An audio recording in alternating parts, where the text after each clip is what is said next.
कि the starting और the beginning of adjacent words with same initial letter, that is alliteration, अनुप्रास अलंकार। जैसे हम लोग वो हिंदी में बोलते हैं ना, चंदू के चाचा ने चंदू के चाची को चांदी के चम्मच से चटनी चटाई, तो हर शब्द, हर एक शब्द जो है वो च से शुरू हो रहा है, दैट इज कॉल्ड अनुप्रास।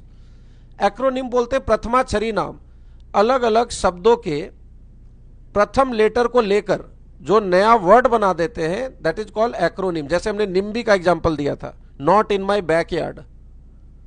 कुछ लोग जो है प्रोग्रेस के पक्ष में होते हैं, लेकिन कहते हैं मेरे अगल बगल, मेरे घर के आसपास कुछ मत करो, सब कुछ करो, सारा डेवलपमेंट होना चाहिए, लेकिन मेरे घर के अगल बगल कुछ मत करो। ये कोई इंग्लिश का वर्ड नहीं है, ये एक्रोनिम है।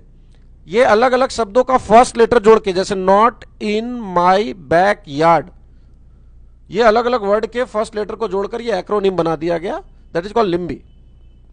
घर का जो पिछौती होता है दैट इज कॉल्ड बैकयार्ड, घर के पीछे का हिस्सा। ये थ्रोन है, थ्रोन का अर्थ होता है सिंहासन, राजगद्दी। और ये थॉर्न है, कांटा वाला, THORN, ये थॉर्न है ना। और ये थ्रोन, ये थ्रो का थर्ड फॉर्म है, थ्रो, थ्रू, थ्रोन, ये थ्रो का थर्ड फॉर्म है। तो ये तीनों वर्ड को लोग कंफ्यूज करते हैं, ध्यान रखिएगा। ये राजगद्दी है, राजा का जो सिंहासन है, ये कांटा है, और ये थ्रोन, थ्रो का थर्ड फॉर्म है, फेंकना। कांटा के लिए एक और वर्ड लेते हैं, स्पाइक, है ना। कांटा के लिए, जैसे जूते में जो स्पाइक्स होते हैं ना, जो एथलीट्स वगैरह के जूते होते हैं उसमें स्पाइक होता है, और पेड़ पौधे के जो कांटे होते हैं उसको थॉर्न बोलते हैं। तो कांटा के लिए थॉर्न वर्ड भी है और स्पाइक वर्ड भी है। स्पाइक वर्ब के रूप में एक और अर्थ होता है। वर्ब के रूप में स्पाइक का अर्थ होता है कोई खाने पीने की चीज में नशीली चीज मिलाना। मैंने वो एक सिप कोल्ड ड्रिंक का 2 सिप लिया और मैं बेहोश हो गया। मेरा कोल्ड ड्रिंक स्पाइक किया हुआ था, मतलब उसमें कुछ मिलाया हुआ था। खाने पीने की चीज में कुछ मिलाना, उसके लिए लेस वर्ड का भी प्रयोग करते हैं, LAC। तो मिलाना वाले अर्थ में लेस भी है और स्पाइक भी, लेकिन स्पाइक नाउन के रूप में कांटा वाले अर्थ में, और लेस नाउन के रूप में एक और अर्थ होता है, फीता। जूते का जो लेस होता है ना, दैट इज फीता।